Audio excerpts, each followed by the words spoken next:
Aula sobre a exacerbação das pneumonias intersticiais, o diagnóstico diferencial, manejo e prognóstico.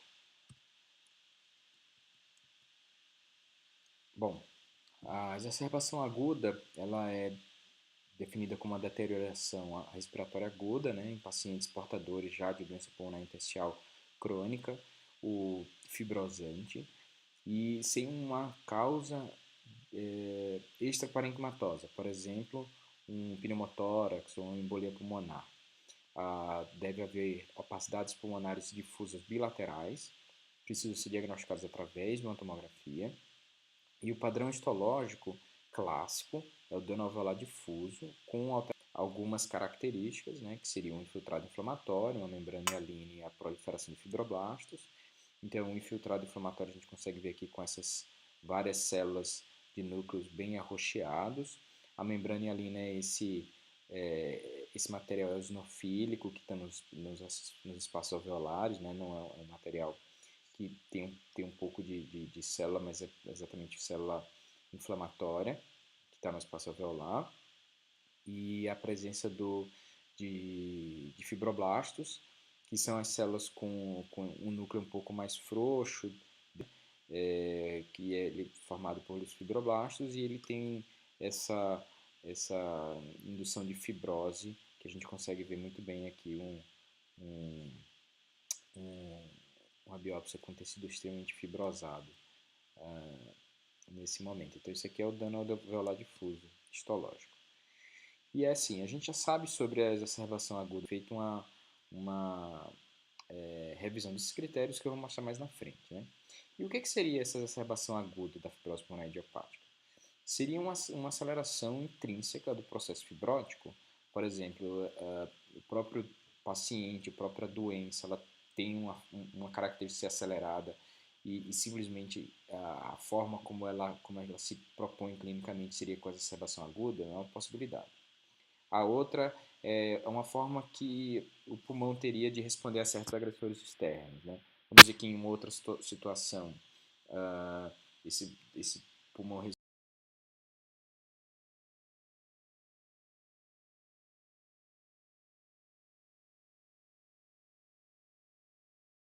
que a gente consideraria como um quadro idiopático, hoje em dia a gente já acha que possa ser uma lesão pulmonar aguda de uma causa desconhecida. Né?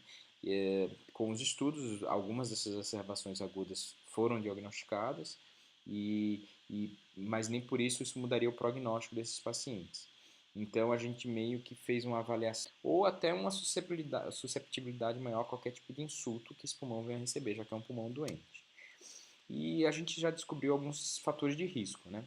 Então, são pacientes que tendem a ser mais jovens, ou seja, mais próximos dos 60 anos, né, que são os mais jovens da fibrose pulmonar idiopática, com uma doença mais avançada, ou seja, pacientes mais graves. Além disso, comorbidades são importantes, né? Então, a coronariopatia, doença cardíaca, né? Maior índice de massa corpórea, obesos, e a presença de exacerbação aguda prévia, né, o que indica a sua ocorrência por si só já é considerado um caso extremamente grave que precisa ser acompanhado de perto. E, como eu tinha comentado antes, uma exacerbação aguda idiopática, tem um prognóstico muito parecido com uma exacerbação aguda que tem uma causa suspeita. Então, a gente colocou tudo isso dentro de uma definição única que eu vou mostrar agora para frente. Como eu tinha falado antes, né, alguns fatores prognósticos, né, eu tinha falado dos fatores de risco e os fatores prognósticos de que essa doença vai ter uma maior mortalidade, seria uma função pulmonar já previamente pior, né, o que era um pouco esperado, um maior número de inflamação, neutrófilos e linfócitos, e aí os marcadores séricos, que seriam principalmente aquele KL6 e tem os surfactantes pulmonares D e A. Notável aqui a quantidade de vidro fosco que esse paciente veio a ter. Então, é um paciente extremamente grave. E atualmente a gente tem os critérios diagnósticos que seriam os seguintes, né? Então, a gente tem um paciente com já o diagnóstico prévio de uma fibrose pulmonar idiopática, com uma deterioração respiratória considerada aguda, que é normalmente menor do que um mês de duração. Não que antigamente a gente considerava que precisaria ter menos de um mês de duração, agora a gente entende que alguns casos especiais podem ter um pouco mais do que isso, mas em geral é um tempo curto, né, de piora, e aí a gente vai fazer uma avaliação. Existe uma causa extraparenquimatosa identificada, por exemplo, um pneumotórax, derrame pleural, uma embolia pulmonar? Se isso existe, não é exacerbação aguda. Ah, bom, se você tem, se você por acaso tem algum desses problemas, que por exemplo você não é bilateral, né, você tem uma consolidação de um lado só, focal, você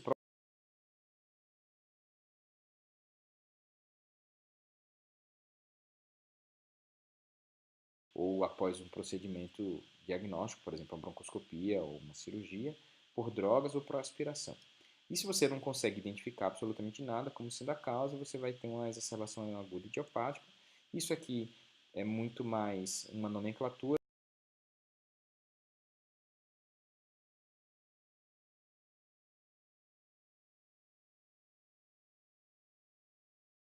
que é a época que ele faz o diagnóstico. E vamos dizer que muitas vezes ele termina fazendo uma biópsia e ele faz o diagnóstico de pneumonia intersticial usual, fibrose pulmonar idiopática.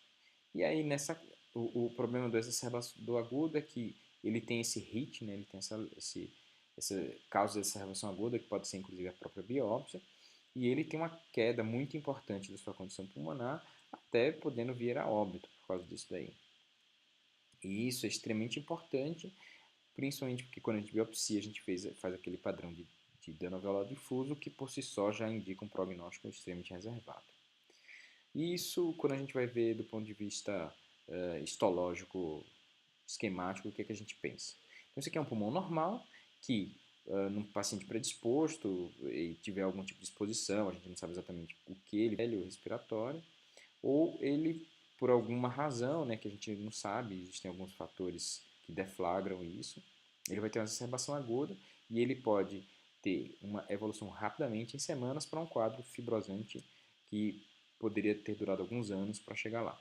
Então isso é extremamente importante, por isso que é tão estudado e por isso que é tão falado, inclusive com as drogas novas, né, como sendo uma das bandeiras do Nintendo Nib. E aí, quando a gente vai fazer uma avaliação de autópsia dos pacientes que apresentaram, que faleceram por fibrose pulmonar idiopática, a gente tem alguns casos, né? Tem 42 casos. A gente vê que a principal causa de mortalidade é respiratória, mas foi uma mortalidade cardiovascular não desprezível, sendo que a exacerbação aguda é responsável por 29% dos casos. Então, praticamente um terço dos pacientes com fibrose pulmonar idiopática vai morrer por exacerbação aguda. Interessante que nesse estudo tinha uma prevalência alta, né, de hipertensão pulmonar de 45%, mas ela como sendo causadora do óbito, né, é um tanto raro, 2 em 42. Esse é um estudo mais novo, né, um estudo interessante, muito grande, com mais de 400 pacientes, onde fizeram uma avaliação detalhada sobre a exacerbação aguda, sobre os pacientes que têm uma doença mais lenta, e o que é que eles viram? Então, em torno nessa coorte de 400, mais de 400 casos, eles tiveram incidência de exacerbação aguda em um ano de 14, em 2 anos de 18, em 3 anos de 20. Então, vocês veem que é uma incidência acumulativa, né? Esse aqui é uma incidência de pacientes que têm uma deterioração rápida, que eu vou mostrar no gráfico ali abaixo. Então, uma deterioração rápida de 23% em um ano, 31% em 2 anos e 35% em 3 anos. Então, isso mostra a gravidade da doença, né, onde você vê que mais de 50% em 3 anos vai ter uma exacerbação aguda ou uma deterioração rápida. E essa curva daqui é a curva de mortalidade desse estudo, onde essa curva aqui de baixo é a curva dos pacientes que têm sofrendo exacerbação aguda, então vocês veem como muito diferente da curva dos pacientes que tem um comportamento, vamos dizer assim, normal, né, sem deterioração rápida, sem exacerbação aguda, sem infecção. E essas duas linhas aqui praticamente sobrepostas, elas indicam os pacientes que têm ou uma deterioração rápida ou ter alguma infecção localizada. Então é bem semelhante. E quando eles foram fazer os fatores prognósticos, eles viram que a idade parece ser protetora, né, os mais velhos, né, ou seja, que eles aguentaram chegar até mais tempo, né, eles não tiveram exacerbação aguda, enquanto que pacientes que tinham função pulmonar pior ou que usaram esteroides, né, eles tinham uma chance maior de ter de falecer antes. E isso daqui está bem compatível com aquele estudo Panther. E, aí e o fato dele ter tido uma exacerbação aguda é o fator que tem o maior prognóstico negativo aí na exacerbação aguda, a mortalidade, desculpa. Bom, e quando a gente vai fazer uma avaliação especificamente em outros estudos, né, de exacerbação aguda, a gente consegue ver aqui a idade, né, que são pacientes acima de 60 anos, mas que é o esperado em fibrose pulmonar idiopática, mas o que é interessante é a predominância de homens, né, isso é um dos fatores de risco. E quando a gente vai ver o padrão tomográfico, basicamente é aquilo que a gente falou, vidro fosco, né, consolidação é menos, e a biópsia, o dano alveolar difuso, que é que é um dos piores padrões histológicos que a gente pode ter no pulmão. Continuando sobre estudos relacionados à exacerbação aguda, esse estudo sobre tomografia é muito interessante, onde a gente vê que a presença de vidro fosco ele acontece na tomografia inicial, né, uma frequência alta, né, 80%, mas ele está presente em 100% da exacerbação aguda, e a grande diferença entre eles é o seguinte, é a extensão. O vidro fosco na primeira tomografia tem extensão baixa, mas quando está em exacerbação aguda, fica um vidro fosco difuso que corrobora aquilo que a gente viu no estudo anterior. E isso é uma coisa que se repete nos próximos estudos. Inclusive, é meio que óbvio que seja esperado isso aí, dado o fato que isso faz parte das definições, mas esses estudos foram eles que levaram à formação das definições da fibrose, dessa redação aguda da fibrose pulmonar idiopática. Quando a gente vai ver o padrão de distribuição, mais uma vez, eles fizeram essa avaliação que fala sobre o prognóstico, né? Então vamos dizer assim, quanto maior, isso aqui mostra claramente que quanto mais vidro fosco, pior o prognóstico, né? Se você tem um vidro fosco difuso pelo pulmão, a mortalidade é altíssima, multifocal tem uma mortalidade alta, né? Mas não é tão grave quanto difuso, e um padrão periférico mais leve tem uma mortalidade menor também, conforme esperado para essa doença tão grave. Aqui outro quadro, né? Então a gente consegue ver uma tomografia onde você tem um reticulado muito bem periférico, bronquiolectasia de tração, e que em menos de um ano ele evoluiu com a piora da dispneia e a gente tem vidro fosco, difuso, e esse tipo de padrão, que é um padrão difuso, é o de maior gravidade. Aqui é outra coisa bem interessante do ponto de vista tomográfico. Quando a gente tem um padrão difuso, podem ver que ficaram vivos foram aqueles que não tinham especificamente, ou não tinham a fibrose pulmonar idiopática, como nesse caso daqui, o artrite reumatoide, né? Ou nesse caso daqui, ele até tinha fibrose pulmonar idiopática, mas quando ele foi fazer a biópsia, ele apresentava focos fibroblásticos em extensão. É um padrão, a princípio, não tão grave quanto o dano alveolar difuso, né? Um padrão um pouco mais fibrosante do que o dano alveolar difuso, o que indicaria talvez um quadro de uma progressão mais rápida ao invés de ser uma progressão aguda. Né? Mas os outros padrões de doença difusa com dano alveolar difuso em fibrose pulmonar idiopática tem uma mortalidade de praticamente 100%. Aqui é esse mesmo estudo para mostrar já o outro oposto, né? O quanto que a pneumonia em organização traz um prognóstico bom quando a pessoa tem uma exacerbação aguda. Né? Então, os 3 casos de pneumonia em organização, os 3 pacientes ficaram vivos, um com fibrose pulmonar idiopática, um com artrite reumatoide e um com pneumonia intersticial não específica. Mais para frente eu vou falar dessas outras doenças. Bom, falando sobre os fatores indutores, né, os 2 principais, que seriam a infecção e a cirurgia, a infecção tem alguns estudos, né? O que é interessante é que o primeiro estudo que fez uma avaliação um pouco mais crítica, né, foi em 93, foi na época da exacerbação aguda, todos eles foram pós um quadro viral. Então, Se a gente for parar para pensar, a primeira descrição dessa exacerbação aguda foi baseada em pacientes que tinham um quadro viral clínico. E depois a gente fez a,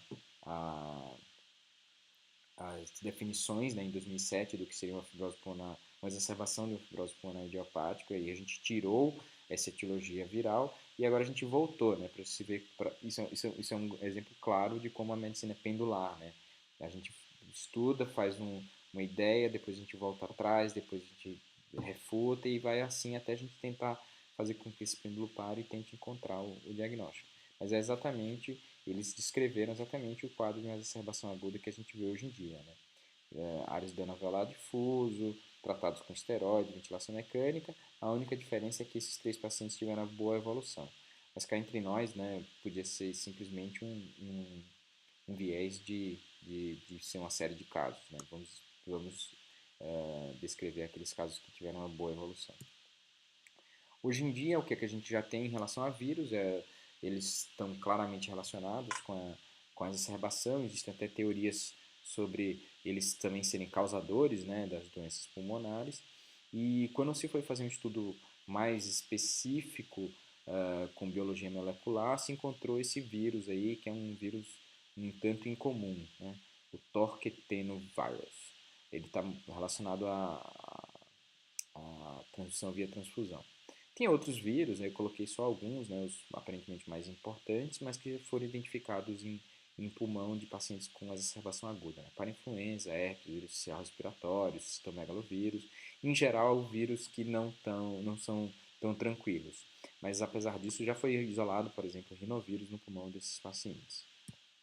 O outro fator que é clássico, que seria a cirurgia, né, principalmente cirurgia torácica, tem esse quadro descrito já faz alguns anos, né, esse estudo descrito há alguns anos, onde pacientes que foram submetidos à biópsia cirúrgica por doenças pulmonares intersticiais crônicas, de 236 toracotomias, 5 apresentaram exacerbação, o que dá em torno de 2%, num período que variou de 1 a 18 dias pós o procedimento. Desses pacientes, 3 tinham fibrose pulmonar idiopática, um não específica, uma pneumonia criptogênica, né? Pneumonia realização criptogênica, quadros graves que precisaram de ventilação mecânica em 4, todo mundo usou corticoide e tiveram 2 óbitos. E aqui a gente vê claramente a diferença entre os exames.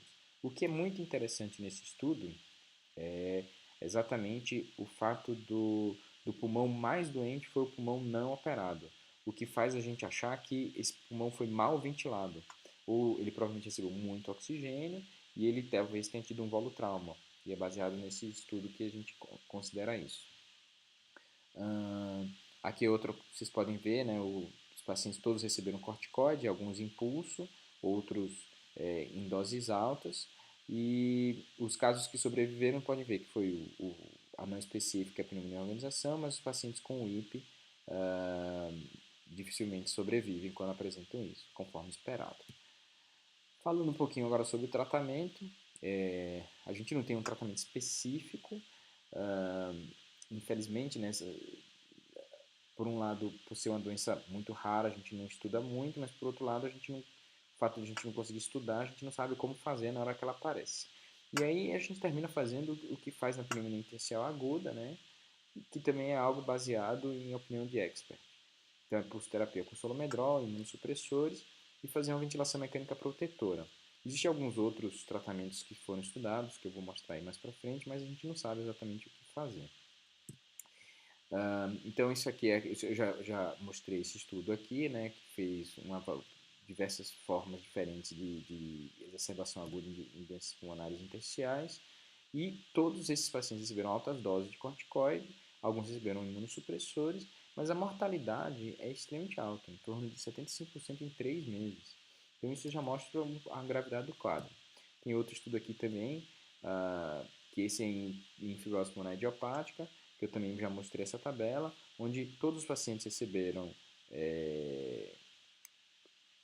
corticoide endovenoso, mas mesmo assim a mortalidade é extremamente alta. Está meio ruim de ver, mas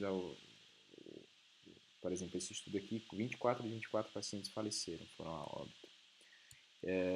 E esse aqui é o estudo, aquele mais novo, né, que eu mostrei, dos 400 casos, onde ele fez uma avaliação do que é que foi usado.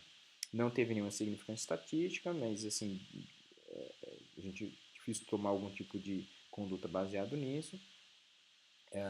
Mas o que a gente pode ver é que os pacientes que receberam citotóxico aqui, quando a gente compara, existe uma certa diferença entre eles, né? Se a gente for considerar aqui, ó, 15 contra 78%, quando usou esteroide em dose alta mais um agente citotóxico, né? E aqui são dois pacientes, né, que é impossível a gente dizer, mas o único que usou citotóxico com dose baixa ele sobreviveu. Isso não diz absolutamente nada, não dá nem para dizer que é um sinal de que um agente citotóxico ajude um pouco, né? Mas tem um olhar dela aqui, você pode ver que os agentes citotóxicos parecem, quando são usados, parecem ter um número um pouco melhor do que quando não utilizado, né? Continuando aqui. Esse estudo daqui, ele é um estudo muito interessante, onde ele foi fazer uma avaliação dos pacientes que apresentaram a exacerbação aguda na fibrose pulmonar idiopática, e ele foi avaliar se esses pacientes tinham sinais de desenvolvimento de uma síndrome de resposta inflamatória sistêmica.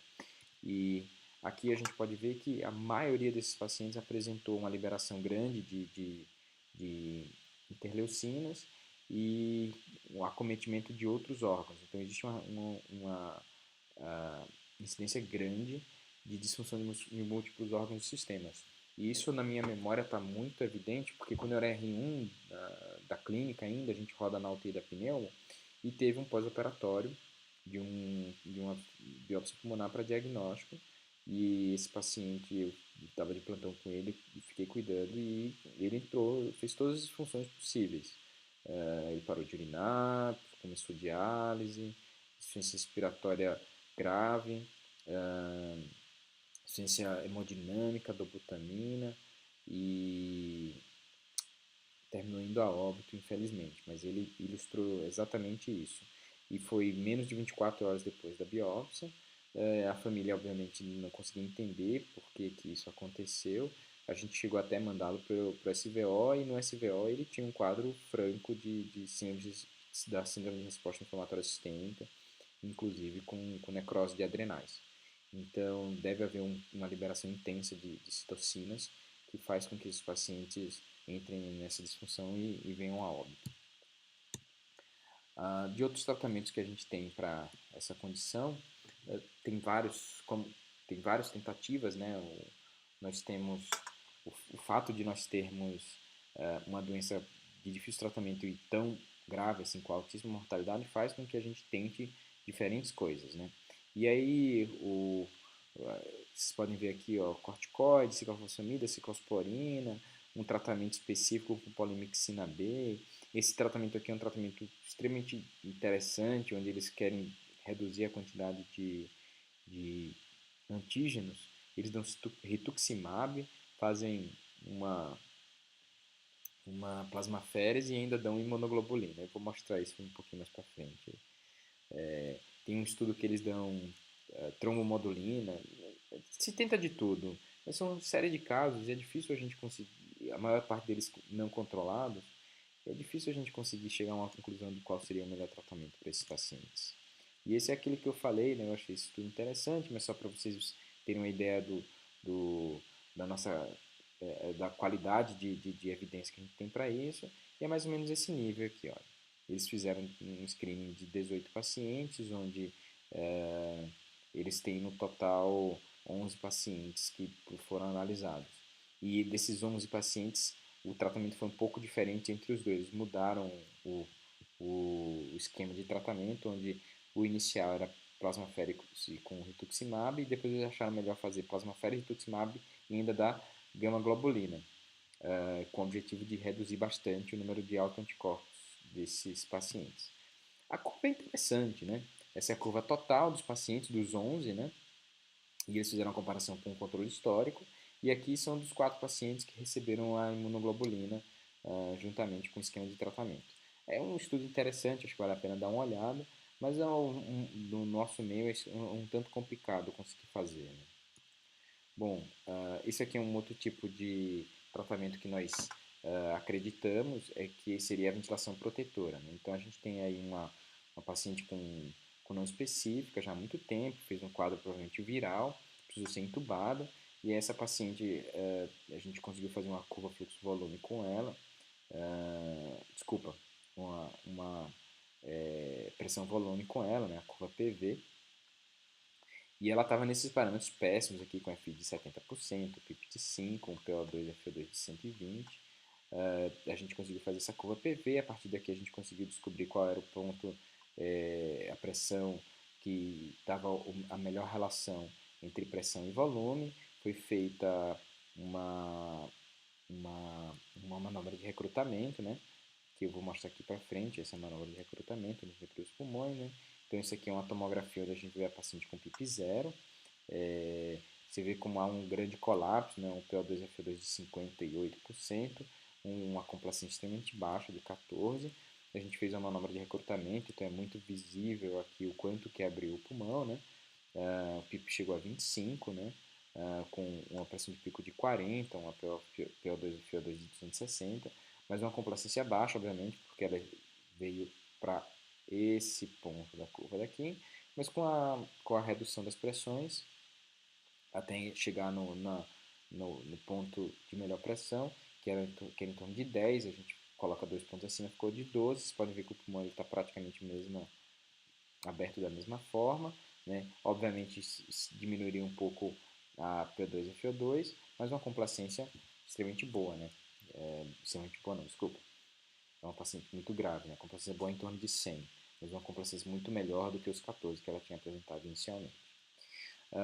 Esse estudo aqui, que ele avalia a exacerbação aguda em pacientes que não têm fibrose pulmonar idiopática, né? São outras doenças. E o que é interessante ver aqui é a mortalidade. Então, a exacerbação aguda, independentemente da doença de base que a pessoa tem, desde que seja uma doença fibrosante, é um quadro extremamente grave, com mortalidade aí, que vocês podem ver que 4 sobreviveram de 10 pacientes. Então, uma mortalidade extremamente alta.